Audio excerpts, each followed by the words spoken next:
Hello, welcome back. Today we've got another £200 worth of 10p's we're hunting through, looking for those alphabet 10p's. Ideally we want a 2019 dated one. It's the only book we've never completed. We have though got A, C, D, E, F, G, H, I, J, K, L and M, N, O, P, R, T, U, V and X. So 6 still to go to finish our first 2019 book, but the 2019s are so low minted, so hard to find. We started our third 2018 book, which we're making slow progress, but progress nonetheless. We've got A, E, G, M, K, I, Q, V, X and Y, so a lot still to get for this book. So let's get into these bags, see what we find. Okay then, whilst the hunt is ongoing, we're going to be going through some comments recently left on my videos. If you get a random love and like from me but no reply, that means I've taken a screenshot of it and put it into my question bank. We're going to start with Thomas Ward says, I don't understand how you can't grasp how there's no money in fake coins or how they are circulated. Is it not totally obvious? Expletive. I'd give £500 for £2,000 of fake £2 coins, no problem. So I think this person has misinterpreted. This is a while ago. I was trying to wrap my head around, if you're making fake £2 coins, for example, how do you... Obviously you make them for less than the cost of a £2 coin, but how do you turn that into actual money? I couldn't quite grasp that.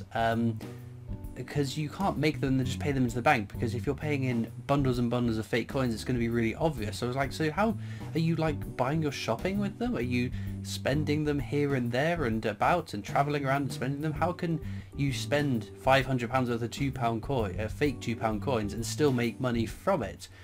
So I couldn't quite get my grasp of that, but after speaking to a lot of people, the general thought is someone will make, say, £100 of fake £2 coins and they will sell them to someone for £50, so covering the costs with a bit of profit for the person manufacturing them, but then the onus on spending them, on using them, is on another party. These people who are making the fake coins are distributing them, selling them for less than £2, still making money, and then it's up to the people who they've sold them to at a percentage of the whatever the face value would be for a real one. That is down to them to spend them. So I found that kind of interesting, but I could totally understand if you could make a £2 coin for less than £2 and have some way of banking it, spending it, whatever, that you would make money. But I couldn't understand it, because you would have to be making lots and lots and lots. You're talking about probably thousands, if not tens of thousands of pounds a week. I couldn't understand how one operation would be able to convert that into real money without being immediately caught for having bundles and bundles of fake £2 coins. So after finding the answer out, it did make much more sense. Right. Ian Valander says, Christopher, when it comes to Britannia 50p's, you keep forgetting the 50 years and 50p reissue coin from 2019. It counts as an NIFC. Both of those certainly do. Now I'm not forgetting the 50p reissue from 2019, because on my little cheat sheets provided by my very good friend CoinNoob71, there is the 2019 Britannia in that set, and I always explain briefly what the 2019 restrikes were. I don't bring up the one with the privy mark, the 50 is the 50p. I do look for them, obviously. That is the first thing to say. There are getting to be so many NIFC variants of coins that are in circulation. So the Platinum Jubilee, the Coronation one, the privy mark on the 2023 Atlantic Salmon. There's getting so many of them that it would take 10 minutes to go through every possible NIFC. So when I come across a coin that has an NIFC variant, like the Battle of Britain one that has the 2 different variants that weren't put in circulation, then I will make mention that with this coin we want to look for this thing.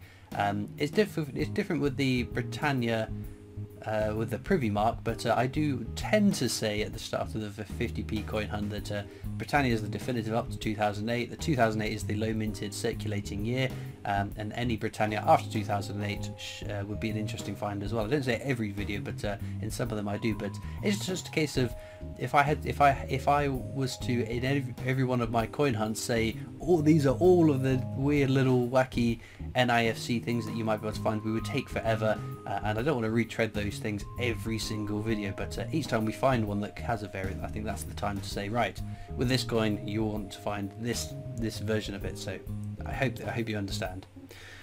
Right, Graham Allen says, Christopher, just seen on Facebook Marketplace the diversity the Diversity 50p for sale.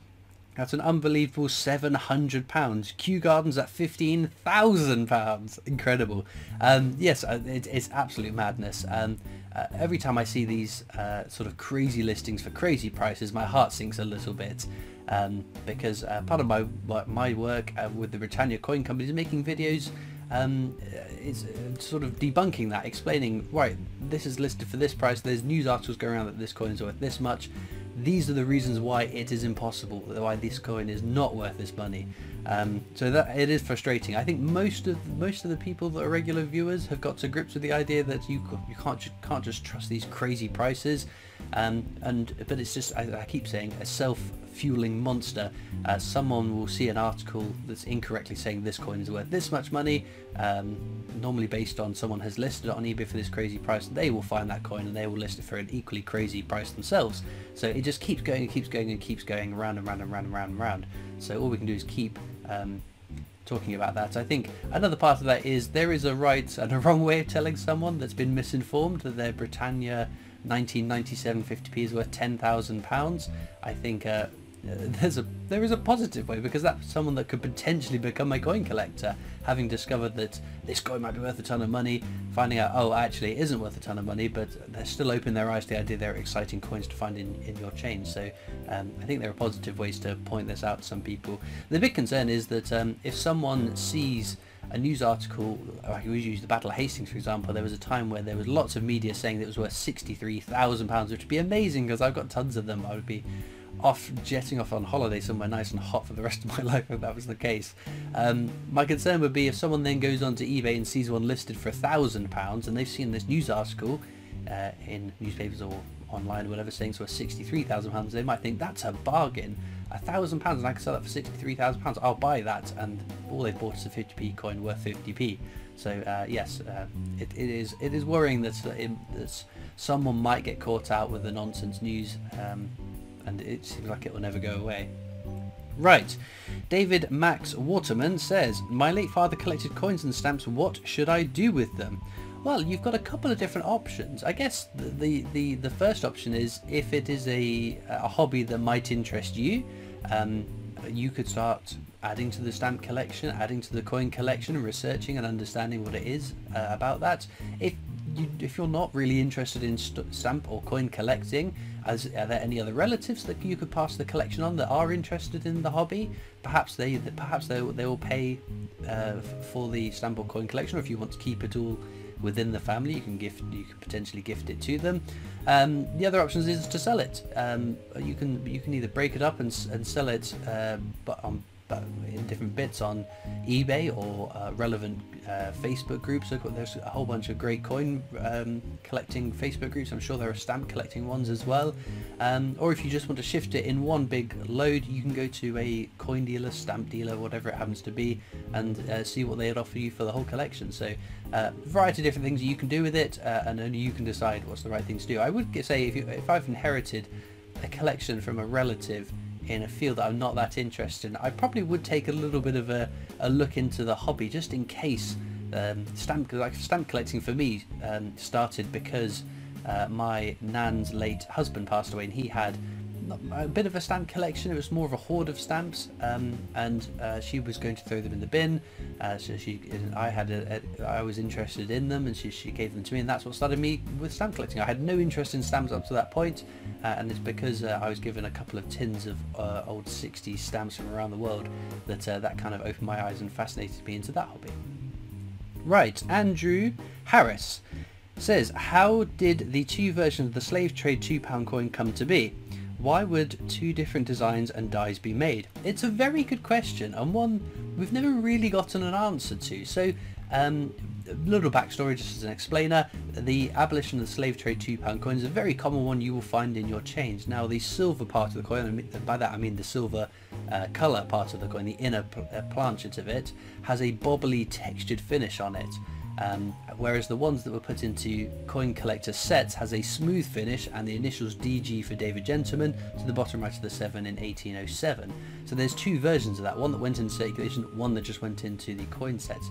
The only other parallel we've got to compare to is the Olympic Aquatics 50p with the lines over the face, and that was a last minute decision where they decided the lines over the face obscured the swimmer too much, get rid of the lines, and we'll do that. But they'd already started minting them, and some of them got sent out with the lines on the face. So potentially that they've designed these coins, they've struck them ready for the annual sets, and they're looking at them going, we don't really like this sort of plain background field. It doesn't look good, or it will get really beaten up in circulation. So having that bobbly texture finish in the background field of the coin, for a coin that hasn't got a lot else on the design, would maybe mean it can last longer in circulation, because if it gets knocked or bumped into other coins and whatnot, it won't look as obviously damaged. If it's got that bobbly thick texture, maybe it might have just been, I don't know, it was easier to produce the coin with that bobbly textured finish rather than the plain background field. I'm not totally sure, and it'd be fascinating to know what the answer to that is. It could be aesthetics, it could be a technical reason, we don't really know, so it might be an interesting one to try and harass someone in the know as to why that happened. But with that being said, let's go back to the coins. Well then, a pretty disastrous hunt, it has to be said. Just one find, and it's a Jersey 10 pence. When's it from? 2002. Don't mind that sound of coins falling. The bag of coins off to my side is slightly slipping over, but no alphabet 10p's unfortunately, so nothing new for the book. You'll have to let me know in the comments, have you found an alphabet 10p this week? If you did, what letter did you find and where did you find it? Just to reassure all of us that they are still out there. Normally we have 5 or 6 people to say yes, I found this letter, and it's reassuring that they are still out there, so we've got to keep hunting for them. Now, as usual, there are links in the description to my coin collecting Discord server if you want to come and join that. There is also links to my other social media channels, my PO box address if you want to write into me, and a link to the Britannia Coin Company's YouTube channel. That's the company I work for as my day job, so please do check them out too. All it leaves me to do now though is thank you so much for watching. I hope you've enjoyed, and I'll see you next time for more coins. Bye.